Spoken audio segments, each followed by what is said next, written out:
Take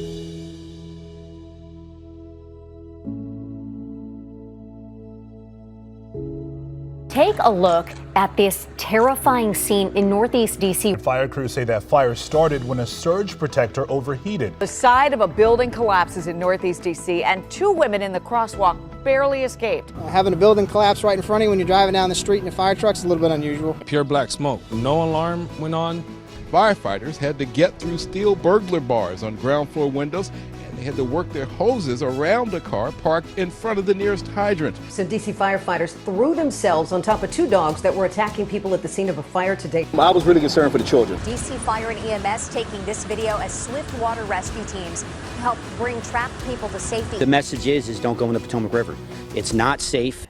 And DC's bravest turned wedding crashers. Everyone had to be evacuated. DC Fire photos show they took it in stride. You may have seen its nickname outside, the Hornet's Nest on Sherman Avenue Northwest. Engine Company 4 helped change the face of firefighting in DC as the city's first all-African-American DCFD fire company. This was always your dream job? Oh yeah, always my dream. I always wanted to work in a city because it's a very historic department. There's a lot of tradition, there's a lot of pride in this department. Then shots rang out from across the street, and one of those EMTs who was working on that man apparently was hit. And we don't expect to be shot at. Firefighters say that man was rescued by 3 people living on this block. Not just anyone here. I'm talking about the deputy DC fire chief who was off duty at the time and a retired DC fire lieutenant. When we pulled him out, he had a pulse, he was breathing and stuff. Today, Mayor Muriel Bowser and the command staff of the DC Fire Department said goodbye to Chief Gregory Dean, who's retiring. Assistant Chief John Donnelly, a DC resident. He's been number 2 in the department for years, involved in almost every aspect of the department. Donnelly has been a DC firefighter for 28 years and recalls his first day on the job. It'd been my dream. I had no clue that one day I could become the fire and EMS chief. My mentors were all men. That wasn't a bad thing, but now for the young ladies on the job to actually see someone who looks like them, they can relate. This is Keisha Clemencia and Queen Anune.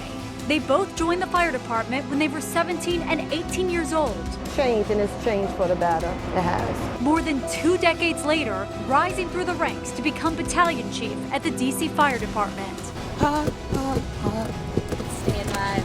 Staying a lot deeper. As a paramedic with DC Fire and EMS, Shalia Smith's duties are just that, saving lives and teaching others how to do it as well through hands-on CPR. A young woman suddenly collapsed and went into cardiac arrest. Because she and another bystander were CPR trained, they were able to keep her alive until help arrived. First responders are also encouraging members of the public, all of us who are trained in CPR, to download the Pulse Point app. These are the DC firefighters who came to the rescue. Today, Fontaine getting the chance to say thank you. I think it's really important that we're here today to be able to celebrate some good in what's been a really tough year. A Metro bus driver is being called a hero after stopping his route to help save a life today. You never know, you can be in a situation where nobody's around, and CPR can definitely, save someone's life. When a woman on a scooter was struck by a car and trapped underneath it on I Street Southeast near their barracks, Marines sprang into action, as they do, to help her. Now, once DC Fire and EMS got there on the scene, they credited the Marines with saving that woman's life. Tonight we learned a DC firefighter has tested positive for the virus. I started experiencing a cough. Like I would cough nonstop. And by March 16th, he was the first member of DC Fire and EMS to test positive for COVID-19. It's an outbreak that's undoubtedly taken a toll on this department. Patient number 8. Among them, Assistant Chief John Donnelly. But the silver lining is that EMTs like Samuels and Caesar have now recovered and returned to work. A retired DC firefighter, jokester, and loving grandfather, Gary Holmberg, was just 77 years old when he died following an outbreak of COVID-19 at Pleasant View Nursing Home. This is video of a DC Fire and EMS ambulance heading into decontamination after potential exposure to COVID-19.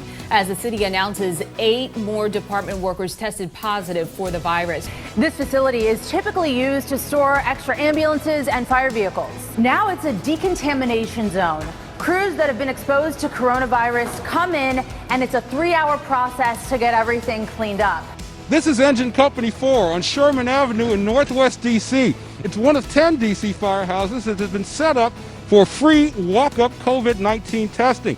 It's nice to see our youth come forward and say, hey, how can we help? Storm Templeton and Jeho Otuya stepped up to help their community. On Wednesday, they donated the 2,000 face shields they made to DC Fire and EMS. The men and women of Engine 29 lined up, 6 feet apart, as car after car drove by with a sign or a honk to say thank you. They're the first to respond when our community needs help, and now they're some of the first to get the COVID-19 vaccine. What they say is an important step in keeping our community members safe. I think one of the great things about the fire and EMS department is we always are leaders. We got to start doing something to help each other out. For Lieutenant Keisha Jackson, it's about building public trust and protecting her father. My worst fear is giving it or passing something to my dad.